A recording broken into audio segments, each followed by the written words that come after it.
Sa nakaraang video natin, bumiyahe tayo papuntang Binlit, dumaan sa Burias, Mambusaw, nag-trek ng kaunti, at namili tayo ng seafoods dito sa Sapian Capiz.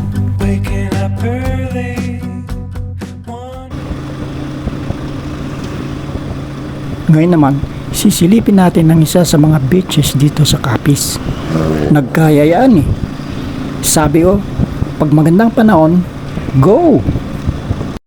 Siyempre bago tayo umalis, chinek ko muna yung gulong natin dahil yung mga sakay natin naglalakihan na. Dahil yung mga bata noon hindi na mga bata, mga bakulaw na. Hindi okay lang. Pero sa totoo lang, pinakikiramdaman ko yung side wheel ko. Iniisip ko kasi dahil beach yung pupuntahan namin, baka meron kami madaanan na mga sira-sirang daan. Ayoko pa naman ang ganitong feeling. Dahil pag minalas kami at nadali ang gulong namin, panigurado, magtutula kami hanggang sa makakita kami ng vulcanizing. But anyways, eto na pala mga kasama namin. Naghihintay sa crossing. Sorry na, naka 4 wheels kayo eh. Kami, 3 lang ang gulong namin. Yung isa, kulang pa ng hangin.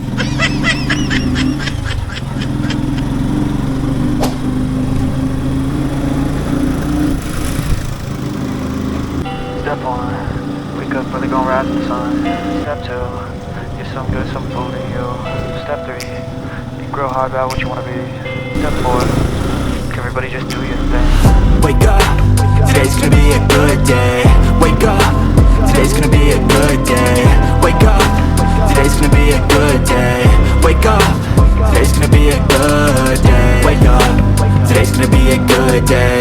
Wake up, today's gonna be a good day. Wake up, today's gonna be a good day. Wake up, today's gonna be a good day. Yo, set your affirmations, aspirations. I got shit to Katuwa naman tong aso na to. Mga guest kami dito pero siya yung sumasalubong sa amin ha. Alam ko na yung galawan na yan. Veterans move yan. Alam niya kasi na ang bawat guest dito may mga dalang pagkain.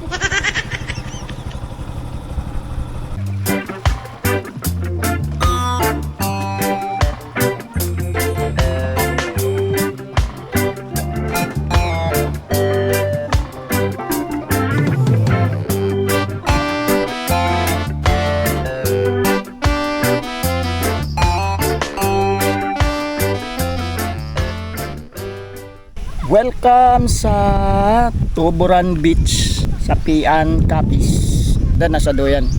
Nagsiswing tayo dito ngayon, no. Kaso kulang yung tali. Baka mahulog tayo dyan.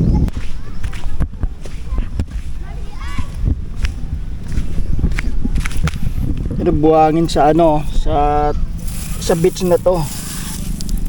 Daming hindi siya purong buhangin.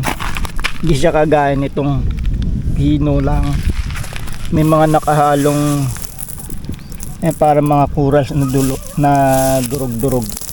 Yung mga maliliit. May mga pa ngayon, may mga seashells. Ganito ang beach dito sa probinsya ng Capiz. Pwede pa kayo mag-volleyball dito. Tingnan naman kung gaano kalinis yung tubig. Ayan o. Ang linis ng tubig o. Tsaka hindi siya maalon. Hindi kasi siya hindi open siya. Napapalibutan kasi ng mga bundok. Dun sa kabila may beach resorts din dun. Gugma Beach yata dun sa kabila. Saka ang babaw ng tubig. Wala kang kaba pag pinabayaan mo yung mga bata maligo dito, magtampisaw dito. Babaw kahit hanggang umabot na din sa may bandang gitna. Medyo malayo na nga yung iba. Pero mababaw pa rin, hindi nga aabot sa bewang eh. Siguro doon sa may bangka doon. Yan, medyo malalim. Doon na siguro nagsisimula yung lalim ng tubig. Dito mababaw lang. Meron pa silang cottage dun sa gitna oh. Parang viewing deck nila. Pwede kang dumaan dyan sa latayan. Talinaw ng tubig oh. Tingnan nyo naman oh. Ang linis ng tubig. Ano siya, para sa tagong ano, parang tagong beach resorts dito sa ano, probinsya ng Capiz. Kaya sakop siya ng bayan ng Sapian dito sa Capiz.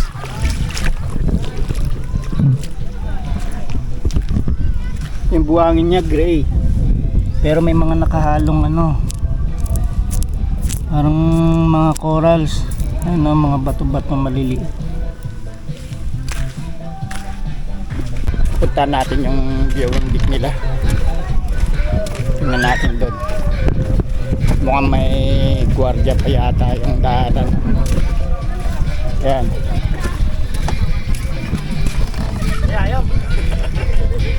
Ano save?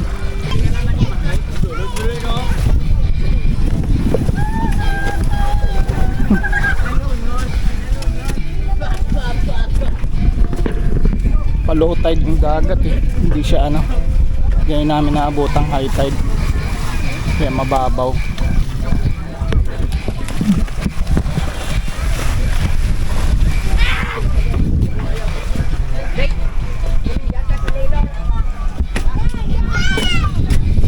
Dami basura. Dami basura iniwan. Namin na di kung high tide. Pero na sabi. Meron din beach resorts dun sa kabila. Hindi ako nagkakamali, bayan ng sakop na ng bayan ng Ibisan dyan. Or Sapian pa rin. Malamang Sapian pa rin. Sa kabila pa yata ng bundok ng Ibisan.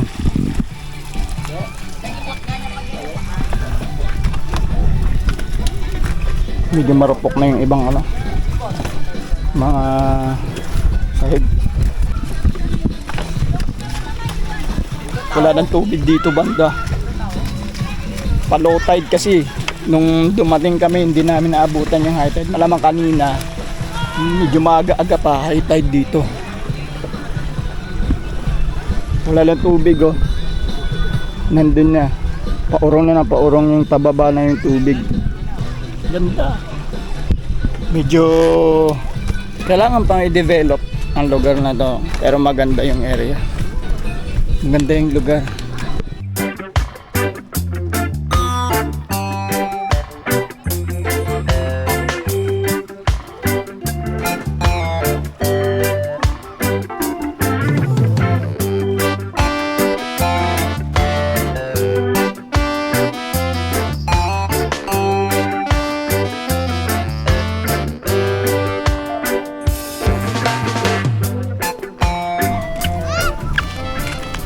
Maligligo ka dito, may kasabayan ka mga isda, maliliit na isda.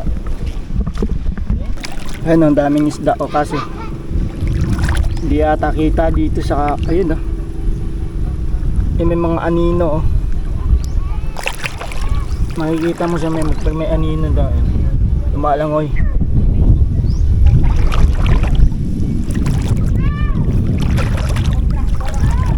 Maraming maliliit na isda. Linaw ng tubig. Oh, ganito masarap paliguan. Malinis yung tubig, wala kang makikitang basura. Kudos sa mga namamahala dito sa beach na ito, kasi wala akong nakikitang basura.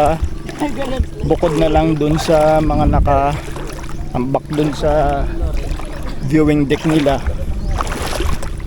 Pero dito sa ano, wala akong nakikita ng mga basura.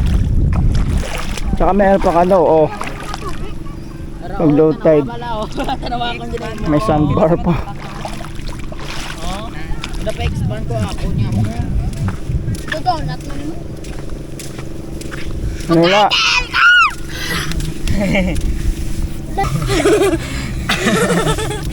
Filosop ko. Hala, katang mo. Si Sebe. Hindi ka nalabot. Ipa-connect yung tubig. Di na. Maguba lang na. Ha? Wala island to sa Ruwan. Ato? Lur, island sa Ruwan. Mayo di rin tindo tubig. Pinaw pa. Oh. Wala pa mga basura.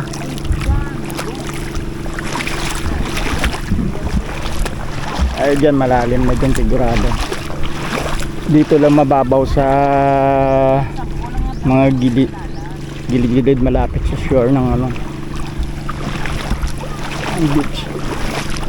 Dyan sigurado malalim na yung parte dun.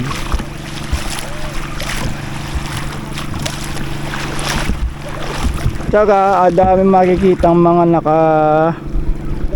angkurahin na mga bangka. Hindi medyo malaking bangka din dito, may mga maliliit dito. Tsaka dito sa pag nandito ka na sa gitna, ano, pinong-pino yung buhangin. Pansin nyo wala gaanong mga tao dito sa beach ngayon. Kahit na medyo tanghali na kami dumating, siguro mga 10:30 na dumating kami dito. Kasi wala gaanong tao, wala gaanong naliligo, wala gaanong guest dito sa resort. Wednesday kasi ngayon, siguro pag malamang pag weekend, yan madaming tao dito malamang. Weekdays kasi, at saka kagabi, ulan pa ng ulan. Sino naman mag-iisip na gagandang panahon ngayong araw o ngayong umaga. Kagabi kasi ang lakas ng ulan, tapos lakas pa ng kulog tsaka kidlat. Ganda din no, pulang-pulo ng puno ng niyog. Highway. Ayan, magukay tapos ibaon ng isa. Si Sebe. Kaya ako sinasaway na mag-iingat din sa paghuhukay ng buhangin kasi minsan hindi mo maiwasan. Merong mga lalo mga umiinom, nagbibitbit kasi ng bote. Tapos iniiwan din sa minsan mga basag. Dati kasi dun sa sa beach dun sa Ruwas, kahit nasa gitna na buhangin, sa gitna na, bandang gitna na, nakikita pa akong mga basag na bote. Kung hindi bote ng soft drinks, bote ng alak. Iba kasi walang magawa, matino, mga basag iiwan dyan sa buhangin. Delikado pag ganyan man naghukay-hukay, kailangan maingat ka, baka mahiwa yung kamay mo.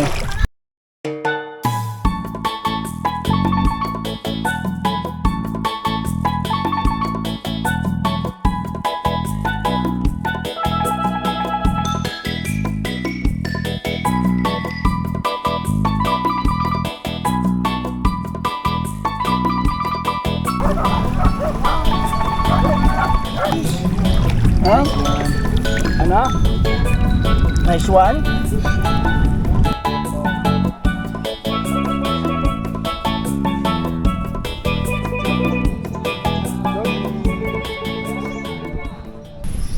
Maganda yung part na to.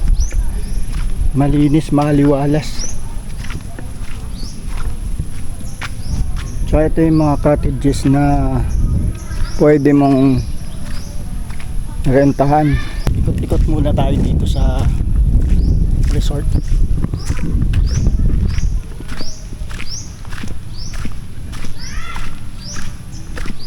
May mga sari-sari store din dito sa loob mismo ng resort. Kaya pagka meron kang mga kailangan pagkain o inumin na mapagbibilhan ka,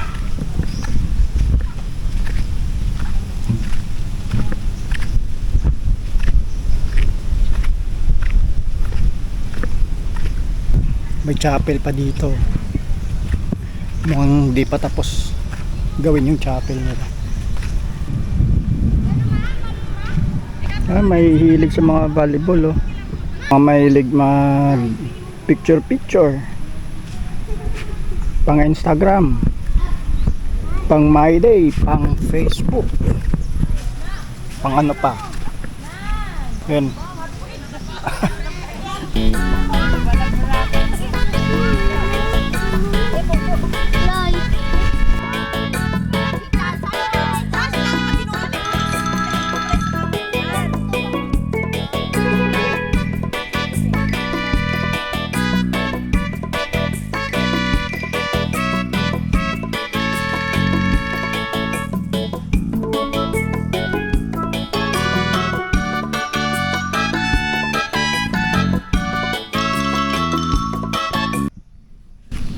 May fish pond pa dito, eh.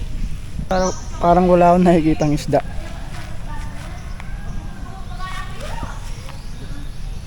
Fish pond yata, pwede yata mamingwit dito.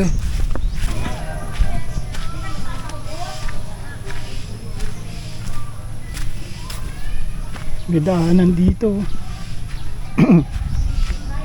Yun, papunta din sa kabila. Mukhang fish pond nga to.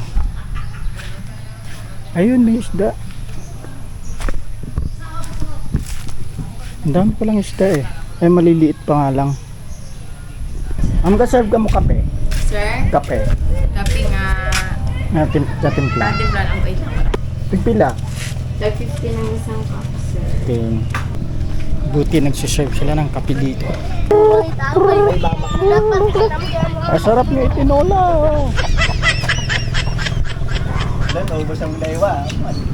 Mga friendly mga dogi, oh. Dogi.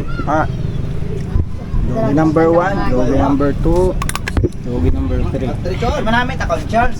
Mga friendly kasi manghihingi ng pagkain.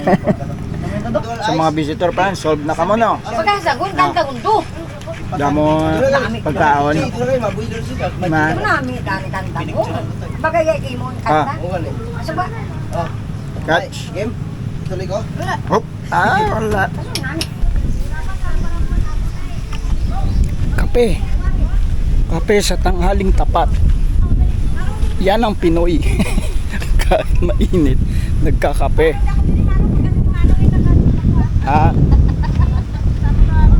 Hindi. Nadlok kagid makita. Ako si Milo. Ayaw na daw makita sa camera. Nakatube lang daw siya. Pugad dito. Pugad. Kaya yakin natin yung pugad. Hagdan niya kawayan. Ingat ka lang, baka madulas ka. Mukhang madulas yung kawayan. Yeah. Yun. May bote pa ng wine. Mukhang masarap nga tumagay dito, lalo na pag bago mag sunset. Yan ang view pag nandito ka sa Pugad sa Mainest.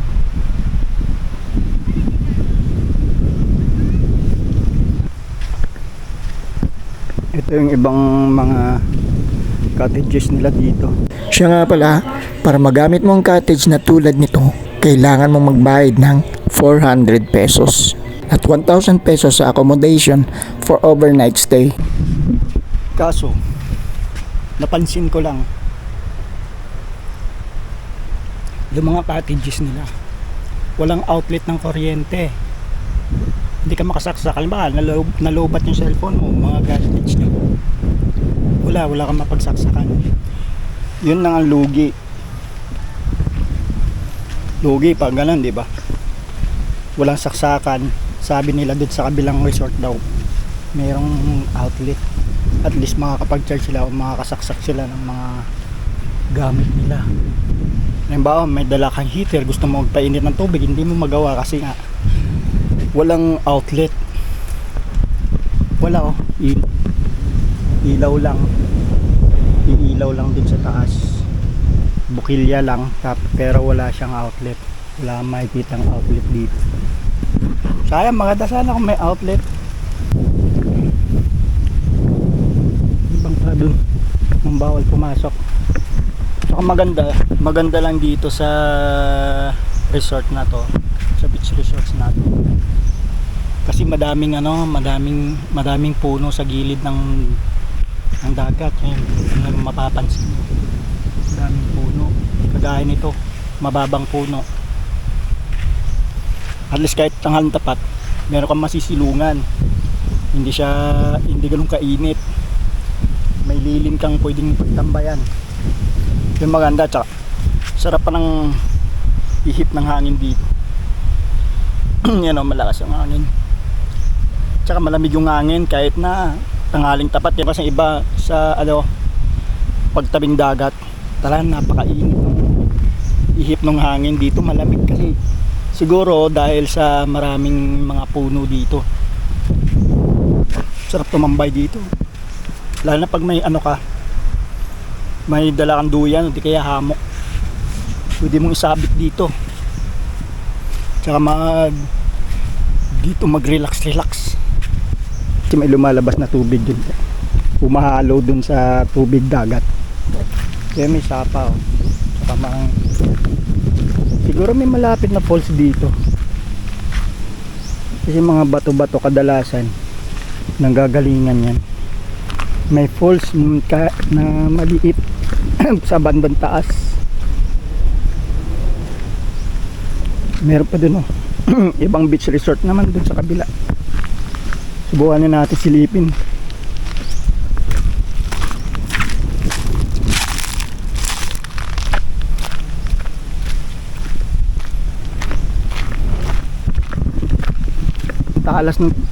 Talas ng tinik oh. Ayan. Nagulat ako. Sumabit yung sombrero ko dun sa tinik.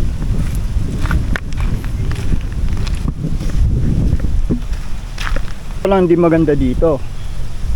Ayan.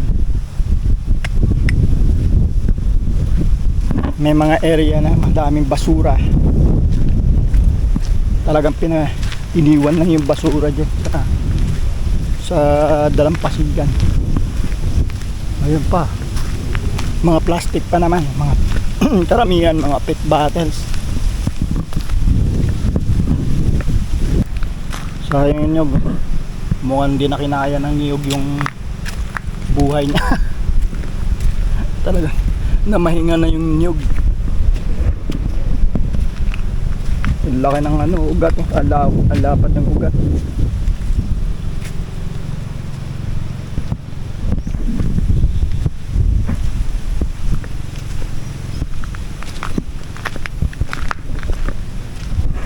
Pwede mo nalang gamitin yung mag picture ka. At least may silbi pa rin naman yung niyog. Ayun, nakalitaw na yung mga ugat eh. Hindi na nakabaon sa lupa.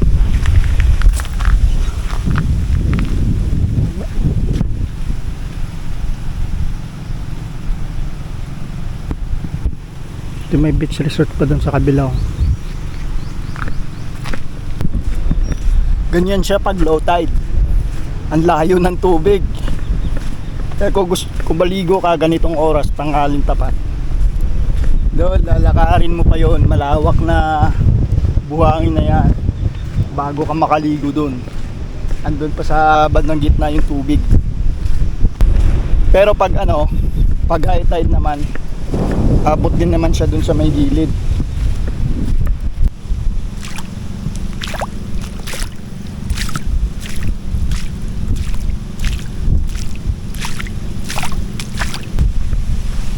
Mapuno tong lugar na to.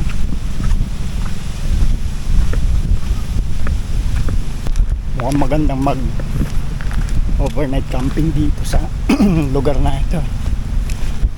Hindi naman siya mahirap puntahan kasi semento naman yung kalsada hanggang umabot ka dito sa resort. Medyo malayo-layo nga lang siya pag galing ka dun sa main road o sa highway na papuntang Aklan.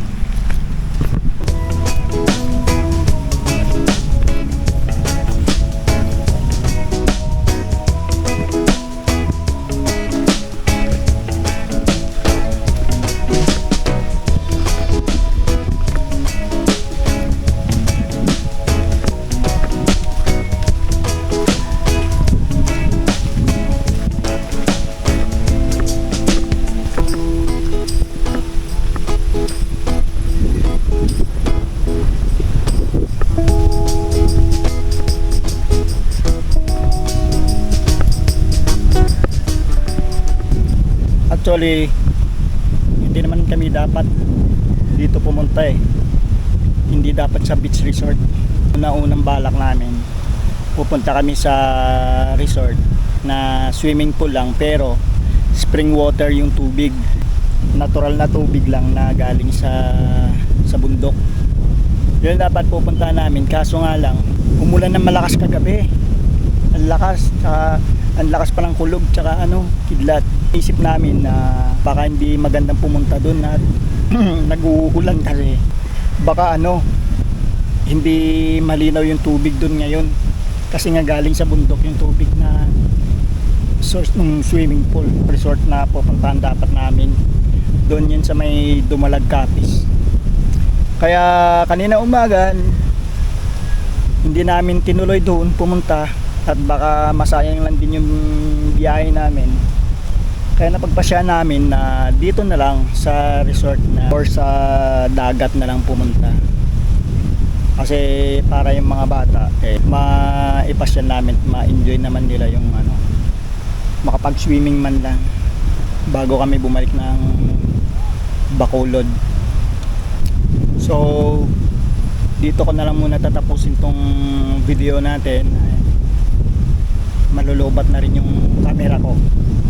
So mula dito sa Tuburan Beach Resort sa Pian Capiz, thank you very much sa panonood ninyo. Kita-kita tayo sa susunod natin na upload. Salamat, magandang araw sa inyo lahat. Our hearts beat to the city streets.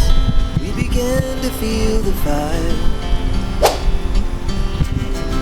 We rise like tall buildings as the chemicals that take us higher. The night's young.